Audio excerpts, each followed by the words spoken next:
ಅಯೋಧ್ಯೆ ಕಾರ್ಯಕ್ರಮಕ್ಕೆ ಕನ್ನಡಿಗರಿಂದಲೇ ಮುಹೂರ್ತವನ್ನ ಫಿಕ್ಸ್ ಮಾಡಿರುವಂತದ್ದು ಖುಷಿಯ ವಿಚಾರ. ಸಂತಸವನ್ನ ಹಂಚಿಕೊಂಡಿದ್ದಾರೆ ಬೆಳಗಾವಿಯ ವಿಜಯೇಂದ್ರ ಶರ್ಮಾ.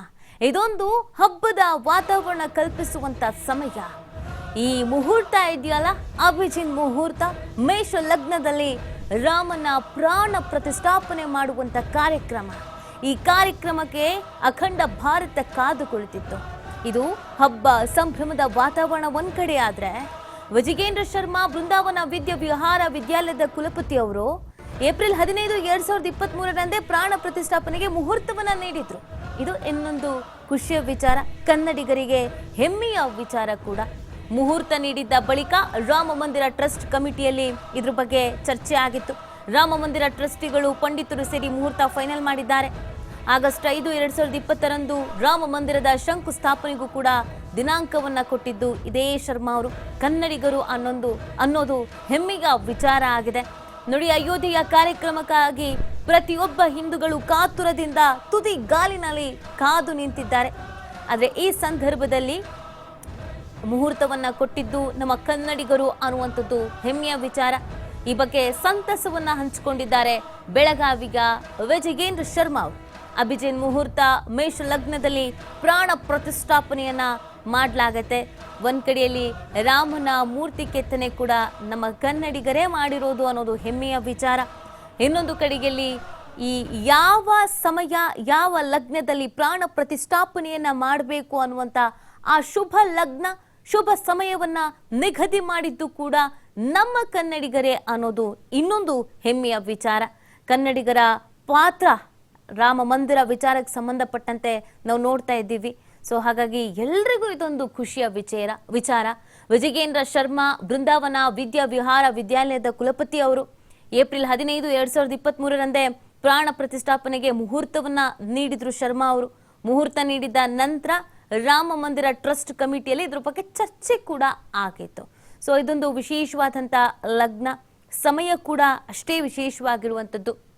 ಅಭಿಜಿನ್ ಲಗ್ನ ಸಮಯ 12:28ರಿಂದ 12:32. ಅಂದರೆ ಈ ಸೆಕೆಂಡ್ಗಳು, ಈ ನಿಮಿಷಗಳು ಕೂಡ ಬಹಳನೇ ಮುಖ್ಯವಾಗಿರುವಂಥದ್ದು. ಯಾಕೆ ಆ ಸಮಯವನ್ನೇ ನಿಗದಿ ಮಾಡಿದ್ದಾರೆ ಅನ್ನೋದನ್ನು ಕೂಡ ಅವ್ರು ಹೇಳ್ತಾ ಇದ್ರು. ಅದು ಸೂರ್ಯ ನೆತ್ತಿ ಮೇಲೆ ಬರುವಂಥ ಸಮಯ, ಆ ಕಾರಣಕ್ಕಾಗಿ ಅನ್ನೋದನ್ನ ಹೇಳಲಾಗ್ತಿತ್ತು. ಇಡೀ ವಸ್ತುಗಳ ಮೇಲೆ, ಪ್ರಪಂಚದಲ್ಲಿರುವಂಥ ವಸ್ತುಗಳ ಮೇಲೆ ಬೆಳಕು ಚೆಲ್ಲುವಂಥ ಸಮಯ ಭಾರತದಲ್ಲಿರುವಂಥದ್ದು. ಆ ಕಾರಣಕ್ಕಾಗಿ ಆ ಲಗ್ನವನ್ನ ಆಯ್ಕೆ ಮಾಡಿಕೊಳ್ಳಲಾಗಿದೆ ಅಂತ ಇದಕ್ಕೆ ಸಂಬಂಧಪಟ್ಟಂತೆ ಸ್ವತಃ ಅವರು ಮಾತಾಡಿದ್ದಾರೆ. ಏನು ಹೇಳಿದ್ದಾರೆ ನೋಡೋಣ ಬನ್ನಿ. ಅಯೋಧ್ಯೆಗೂ ಕರ್ನಾಟಕಕ್ಕೂ ಒಂದು ಅವಿನಾಭಾವ ಸಂಬಂಧ ಇರತಕ್ಕಂಥದ್ದು. ಯಾಕಂದರೆ ಪ್ರಭು ಶ್ರೀರಾಮ ಶಬರಿಯನ್ನು ಭೇಟಿಯಾಗಿದ್ದು ಇದೇ ಬೆಳಗಾವಿಯಲ್ಲಿ. ಜೊತೆಗೆ ಅದೇ ಈ ಒಂದು ಪ್ರಭು ಶ್ರೀರಾಮಚಂದ್ರನ ರಾಮಭಕ್ತ ಆಂಜನೇಯ ಇರೋದು ಕೂಡ ಒಂದು ಇದೇ ಕರ್ನಾಟಕದಲ್ಲಿ ಅಂತ ಹೇಳ್ಬೋದು. ಬೆಳಗಾವಿಯ ನವಬೃಂದಾವನದ ವಿಹಾರದ ಒಂದು ಕುಲಪತಿಗಳಾದಂಥ ವಿಜಯೇಂದ್ರ ಶರ್ಮಾ ಅವರು ನಮ್ಮ ಜೊತೆ ಇದ್ದಾರೆ. ಅವ್ರು ಮಾತಾಡ್ಸೋಣ.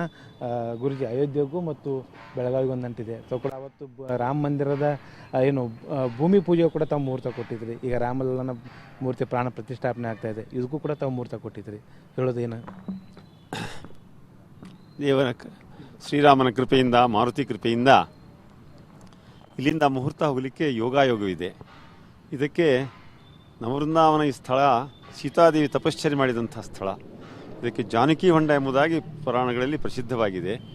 ಬ್ರಿಟಿಷರು ಕೂಡ ಇದಕ್ಕೆ ಜಕ್ಕನ ಹೊಂಡ ಹೀಗೇನೆ ಅದನ್ನು ಹಾಗೆ ಉಳಿಸಿಕೊಂಡಿದ್ದಾರೆ.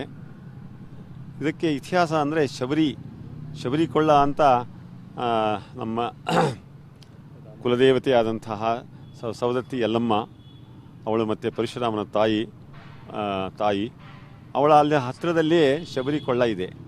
ಆ ಶಬರಿ ಕೊಳ್ಳದಲ್ಲಿ ಶಬರಿ ದೇವಿ ಇದ್ದಾಗ ರಾಮ ಲಕ್ಷ್ಮಣರಿಗೆ ಹೋಗಲಿಕ್ಕೆ ಋಷಿಗಳು ಹೇಳಿದರು, ಅವ್ರು ನಿಮಗೆ ದಾರಿ ಕಾಯ್ತಾ ಇದ್ದಾರೆ ಅಂತ. ಆವಾಗ ಅಲ್ಲಿ ಹೋಗಿ ನಿಮ್ಮ ಸೀತೆ ಸುರಕ್ಷಿತವಾಗಿ ನಿಮಗೆ ಬರ್ತಾಳೆ, ಯೋಚನೆ ಬೇಡ ಅಂಥೇಳಿ ಶಬರಿ ಹೇಳಿ ಅಲ್ಲೇ ತನ್ನ ಪ್ರಾಣವನ್ನು ಬಿಟ್ಟಿದ್ದಾಳೆ. ಮತ್ತು ಬೋರೆ ಹಣ್ಣು ಕೊಟ್ಟದ್ದೆಲ್ಲ ಎಲ್ಲರಿಗೂ ಗೊತ್ತಿದೆ. ಆಮೇಲೆ ಮುಂದೆ ಸೀತಾದೇವಿ ಲಂಕೆಯಿಂದ ಬಂದ ಮೇಲೆ ಈ ವಿಷಯವನ್ನು ಸೀತಾದೇವಿಗೆ ಹೇಳಿದಾಗ ಮೊದಲು ಅಲ್ಲೇ ಹೋಗೋಣ ಹಾಗೆ ಅಂಥೇಳಿ ಈ ಜಾನಕಿಯನ್ನು ಸಂಪೂರ್ಣ ಕೆರೆಯಾಗಿತ್ತು. ಇದಕ್ಕೆ ಸರೋವರ, ಜಾನಕಿ ಸರೋವರ ಅಂತ ಹೇಳ್ತಾರೆ. ಇಲ್ಲಿ ತಪಶ್ಚರ್ಯ ಮಾಡಿ ತುಂಬ ದಿವಸ ಇದ್ದು ಹರಿಷಿ ಇಲ್ಲಿಂದ ಮತ್ತೆ ಶಬರಿ ಆಶ್ರಮಕ್ಕೆ ಹೋಗಿದ್ದಾರೆ ನಮ್ಮಮ್ಮ ಜಗನ್ಮಾತೆ ಹಾಗೆ ಅಂತೇಳಿ ಇತಿಹಾಸ ಸಿಗ್ತದೆ. ಆ ಕಾರಣದಿಂದ ನಮ್ಮಮ್ಮನ ಇಚ್ಛೆ, ಸೀತಾಮಾತೆ ಇಚ್ಛೆ, ಜಗದಂಬ ಜಗನ್ಮಾತೆ ಇಚ್ಛೆಯಿಂದ ನಮ್ಮ ಇಲ್ಲಿಂದಲೇ ಮತ್ತೆ ಮುಹೂರ್ತ ಭೂಮಿ ಪೂಜನಕ್ಕೆ ಮತ್ತು ಪ್ರತಿಷ್ಠಾಪನೆಗೂ ಹೋಗಿದೆ ಅಂತ ನಾನು ನಿಖರವಾಗಿ ದೃಢವಾಗಿ ಅವಳನ್ನ ಸ್ಮರಣೆ ಮಾಡ್ತಾ ಇದ್ದೇನೆ. ಈ ಮುಹೂರ್ತ ವಿಶೇಷವಾದಂಥ ಮುಹೂರ್ತ. ಏಪ್ರಿಲ್ 15 ನಾವು ಮುಹೂರ್ತ ಕೊಟ್ಟಿದ್ದೇವೆ. ಅದನ್ನು ಮುಖ್ಯವಾಗಿ ರಾಷ್ಟ್ರಸಂತರಾದಂತಹ ಪೂಜ್ಯರಾದಂತಹ ಗೋವಿಂದ ದೇವಗಿರಿಯವರಿಗೆ ನಮಗೆ ತುಂಬ ವರ್ಷದ ಸಂಬಂಧ. ಅವರೇ ಆ ವೇಳೆಗೆ ಕೇಳಿದ್ದು.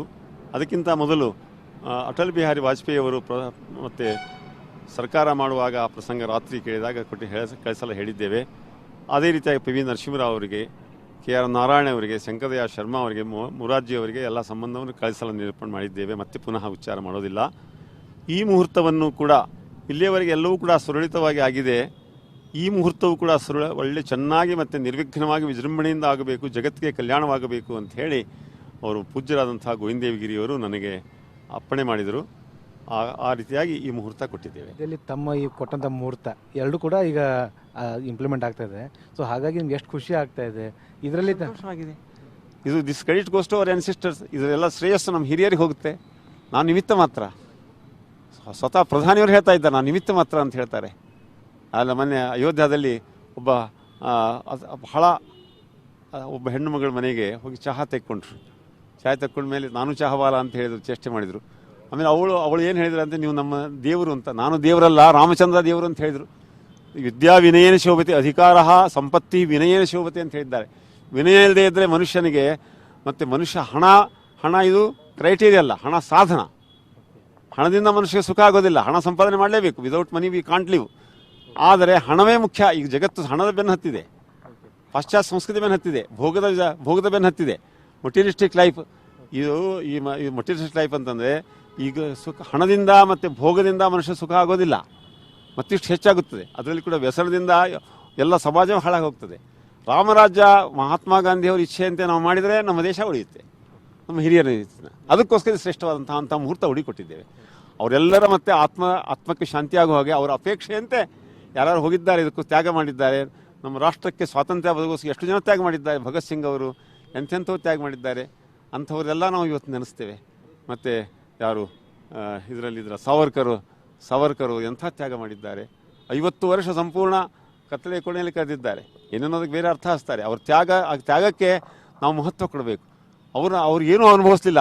ಮೋದಿಯವ್ರ ಮೇಲೆ ಹೇಳ್ತಾರೆ, ಹಿಂದಿನವ್ರು ತ್ಯಾಗ ಮಾಡಿದವರು ಎಲ್ಲರೂ ತಮ್ಮ ಸಂಸಾರದಲ್ಲಿ ಏನೂ ಅನಿಸೋದಿಲ್ಲ. ಈಗ ಸೈನಿಕರಿದ್ದಾರೆ, ಸೇನಾಪತಿಗಳಿದ್ದಾರೆ, ನಮ್ಮಲ್ಲಿ ಬಂದಿರ್ತಾರೆ. ಮನೆಯೆಲ್ಲ ಬಂದಿದ್ದರು ಸೇನಾಪತಿಯವರೆಲ್ಲ. ಅವರೆಲ್ಲ ರಕ್ಷಣೆ ಮಾಡ್ತಾರೆ ಅಂತ ನಾವು ಇದೆಲ್ಲ ಮುಹೂರ್ತವನ್ನು ಕೊಡ್ತೇವೆ. ಅವ್ರು ಮಾಡ್ತೇವೆ ಅಂತೀವೆಲ್ಲ. ರಾಮ ಮಂದಿರ ಪೂಜೆ ನಮ್ಮ ಹಬ್ಬ ಹರಿಗೊಂದು ನಡೆಸ್ತೇವೆ. ಅದಕ್ಕೋಸ್ಕರ ಅವ್ರಿಗೆಲ್ಲರಿಗೂ ಕಲ್ಯಾಣವಾಗಲಿ ಅಂತ ನಾವು ಬಯಸ್ತೇವೆ. ಇಷ್ಟು ಏನಂದರೆ ವಿಜೇಂದ್ರ ಶರ್ಮಾ ಅವರು ಹೇಳುವಂಥ ಮತ್ತು ಕ್ಯಾಮ್ರಾಮನ್ ರವಿ ಜೊತೆ ಶ್ರೀಧರ್ ಕೊಟ್ಟಾರ್ಗಸ್ತಿ TV5 ಬೆಳಗಾವಿ.